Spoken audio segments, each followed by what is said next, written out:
Hi, I'm Kerwin Blackburn, and it's great to be back at Access Creative College in Norwich to talk about my art and my journey into becoming an artist over the last few years, and sharing some tips and insights and other bits around my art journey. So I'm going to take you through a few of my inspirations and my background and what's kind of led me to being at this point with my art brand, By Kerwin. So I'm from Norwich. This is my hometown, so it's great to be here. I went to Norwich School from 2001 to 2012, and then after finishing Norwich School, I went to the University of Manchester, went to business school there, studied international business, finance and economics. Didn't go down the creative route, as you can probably tell at this point. I was always really interested in the idea of having my own business, creating, designing products, and I thought business school, learning about economics and marketing and so on would be a great first step to do that. Meanwhile, I was always into painting and art as a hobby. Since a young age, I always enjoyed that. I was good at it. So I was always aware that I could always do this on the side. And then I thought, it'd be good to get some good practical skills. So that's the route I went down. A couple of years after finishing that degree, I did my master's degree in London at King's College London, and that was international development. So again, very non-arty, non-creative, but that was all kind of strengthening my commercial skills, getting more kind of experience in the world. And then off the back of that, I went to Singapore for 1 year. I moved there for work experience, and I was working at a startup in a sales role. That was actually an online florist, so I was going around Singapore selling flowers and plants to people out there. That was, again, obviously nothing to do with painting, but that was a really good experience in gaining marketing, sales experience, and learning how to kind of create products and kind of get them out into the world. So that was a really good step for me to get lots of practical commercial skills. And during this time, that's actually when I first came up with the idea of this portrait style of painting, which I kind of came to me over a few weeks and months, which I'll talk about in a moment. And then this was about 4 years ago in 2019. And then at the end of 2019, I had the idea to take my first few portrait paintings and create a range. So then I started a small website, came up with the name and the branding By Kerwin.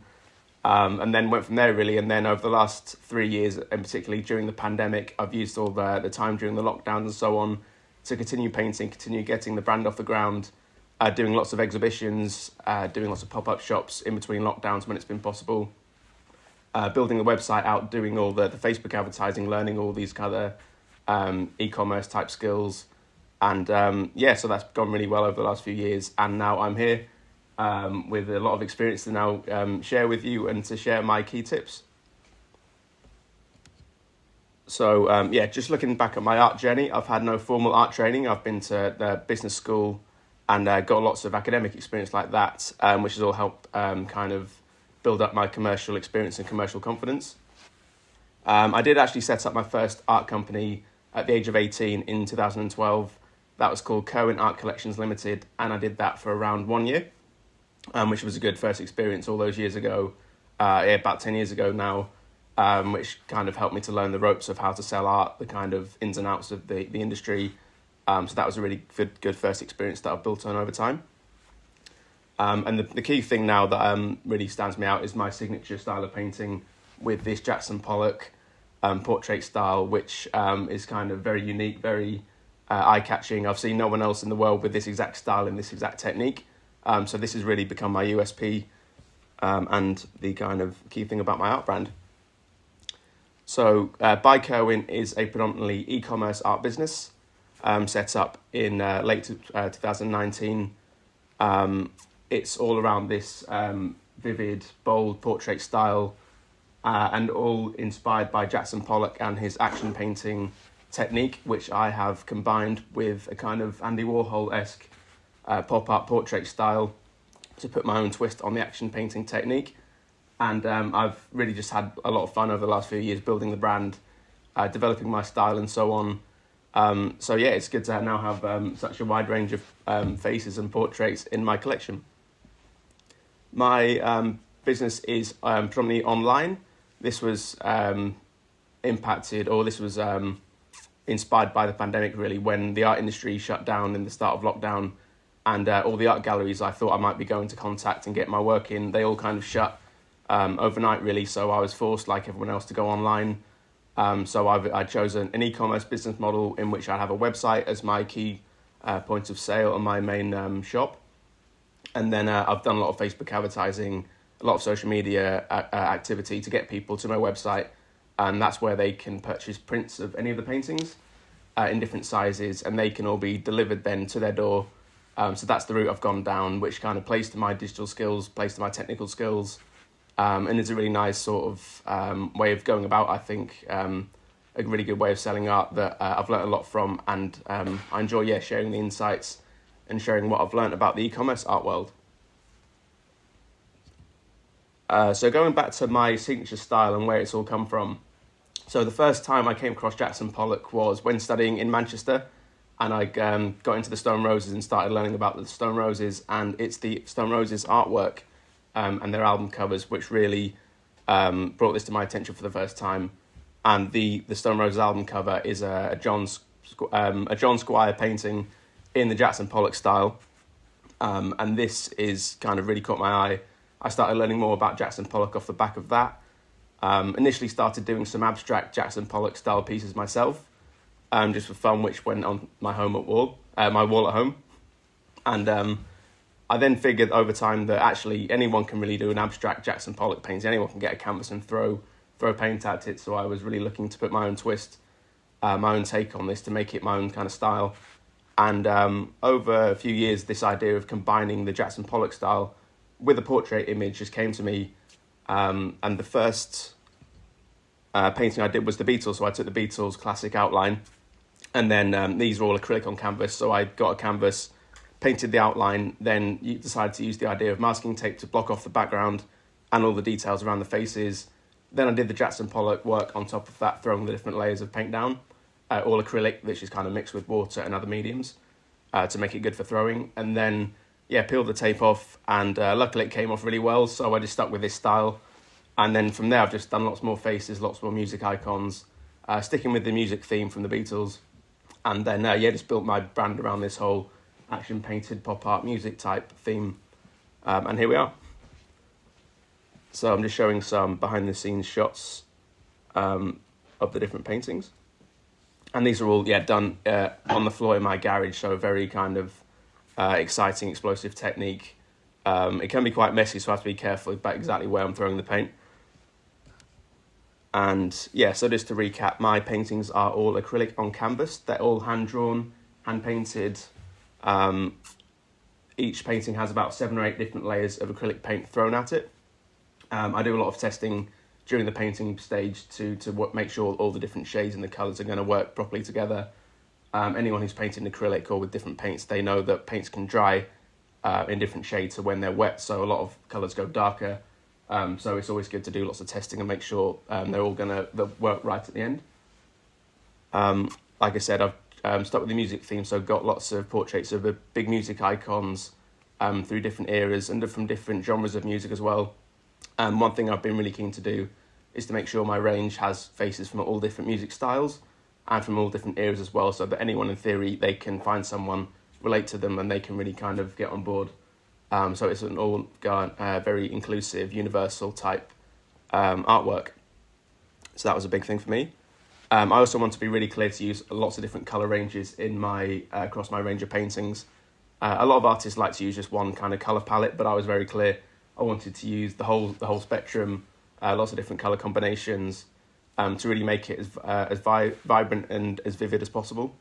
So that's a key kind of USP of my artwork as well. And some of the brand identity points are all the fact it's the iconic poses of iconic music icons. I've learned that when you can capture the emotion of the individual in the painting and in the face, that's a really good way to get people to kind of get them drawn into your paintings, and that's what really sells for art. I think when you can create some kind of emotion, when you can convey memories and convey the certain nostalgia behind these music icons, that's a really key part of what brings the paintings to life, I think. And like I said, I've chosen an e-commerce business model, which is really helpful for me. It plays to my skill sets. It's really nice and portable. I can do it on the go.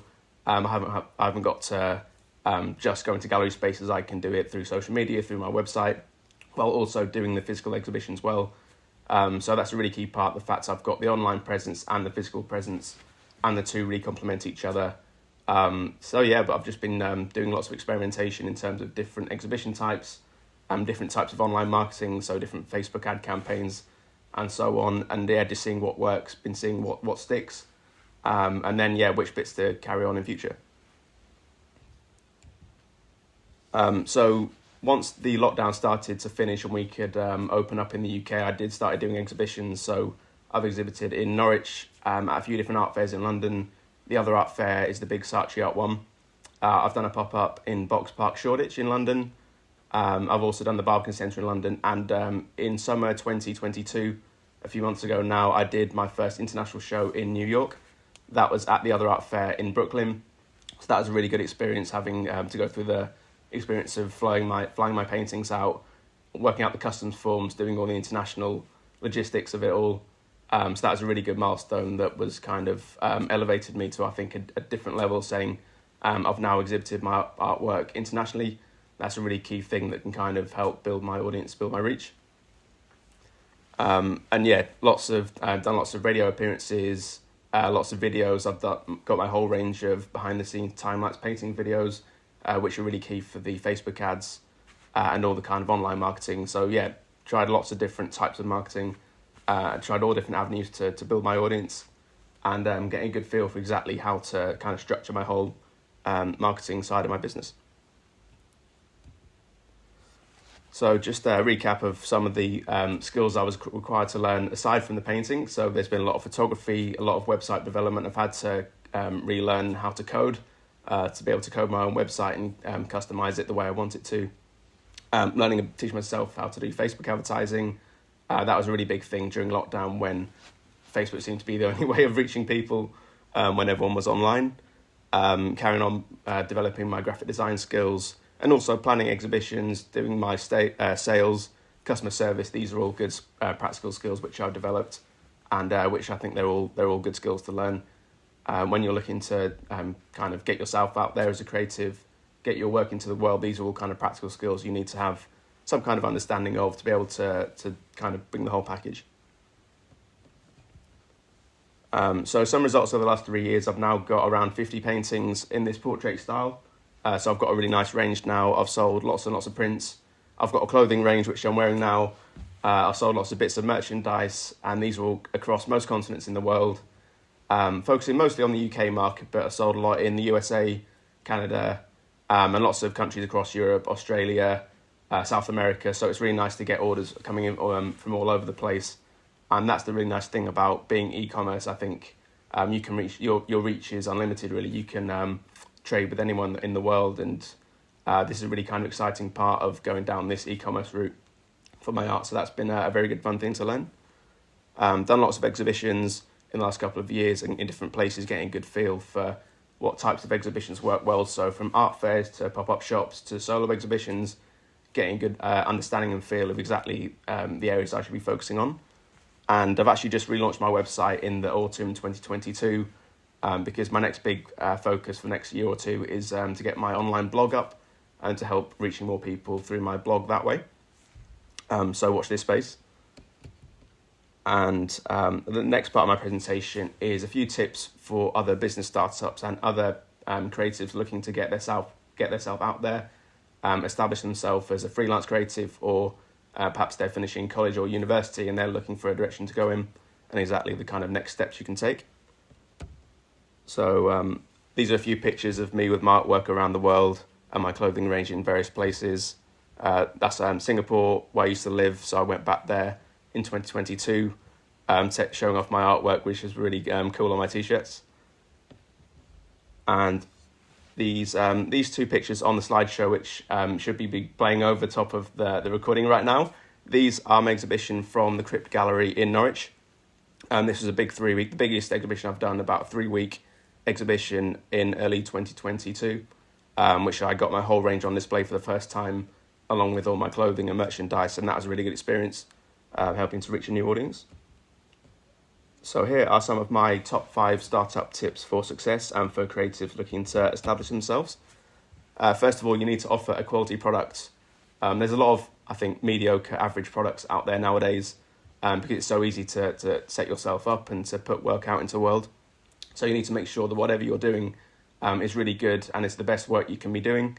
And I think focusing not just on the product itself, but the whole customer journey all the way through, from the first point of contact through to the sale, then the after-sale service, making sure the whole kind of customer journey is looked at. That's a key tip. Number 2 is to have a lean approach and a really iterative mindset in terms of doing lots of small experiments, trying lots of different things, seeing what works, being flexible in terms of throwing away ideas that don't work and then pivoting into new directions. That's a really good startup mindset to have.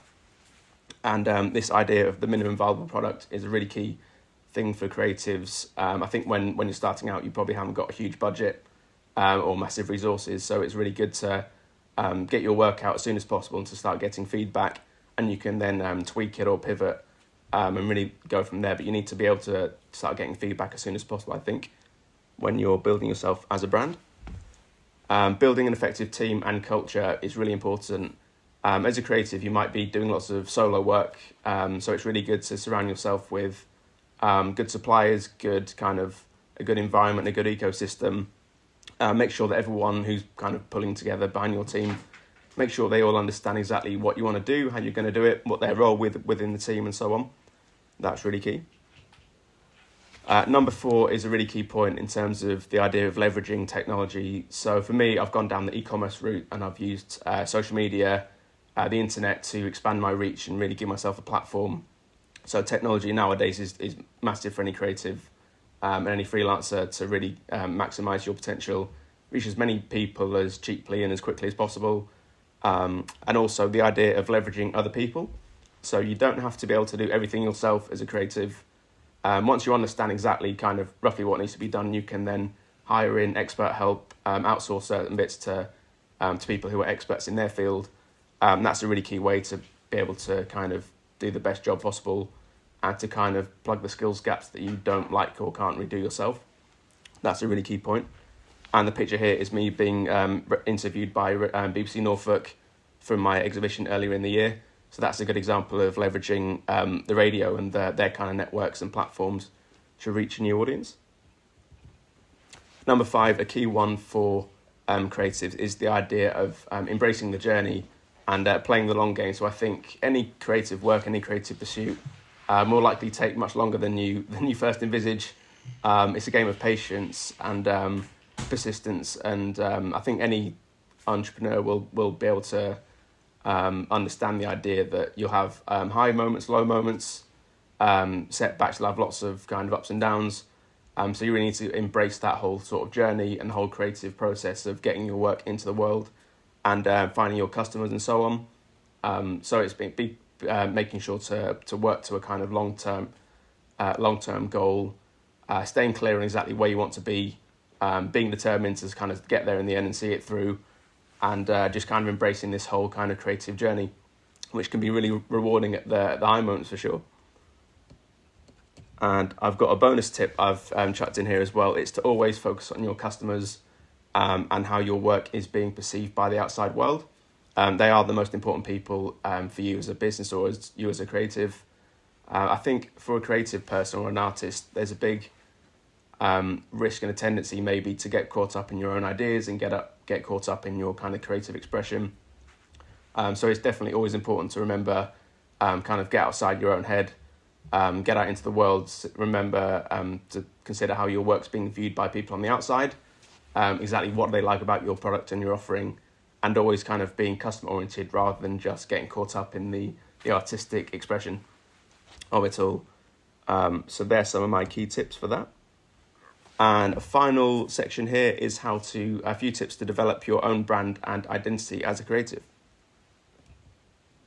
So it's always good, I think, if you're a business or especially as an individual creative freelancer looking to establish yourself, to begin by looking at your personal values and your vision. So having an idea what you want to do with your creative work, what you want to get from it. Maybe that's a financial target, maybe that's some kind of impact you want to create in the world, and think about a way you can measure that, and that can help provide you some nice structure, and from that having some values. So for me, my values are being very creative with my work, being colourful, bold, positive and optimistic and fun. These are some of my key values which I've got written down at home to kind of always remind me exactly what I want people to experience when they come into contact with my brand By Kerwin. So it's good to whatever it is, make sure you're being known for the right thing. And again, being a really good tip is to focus on the things that make you unique and makes your work unique, and the things that you do best and make you stand out the most. That can be a really good way to rise above the competition. There's a lot of competition on social media and online with all creatives doing a lot of work in similar spaces. So it's really good to consider exactly what makes you stand out and to double down on that. And again, to make quality work in whatever you do. Again, making your work and brand all client and customer focused, not just about the creative work as it might feel to you. It's always important to consider how it's being perceived by people on the outside world. And yeah, detaching yourself from your work is always a good way to help deal with the moments of frustration or the setbacks, and help you. That can be a good way to help you keep level-headed. And again, putting your work out into the world and seeking feedback. That can be a bit daunting at first, I think, as a creative. When you've put a lot of time into a new product or some new kind of work, you can be a little bit kind of afraid what people are going to say about it, how they're going to react.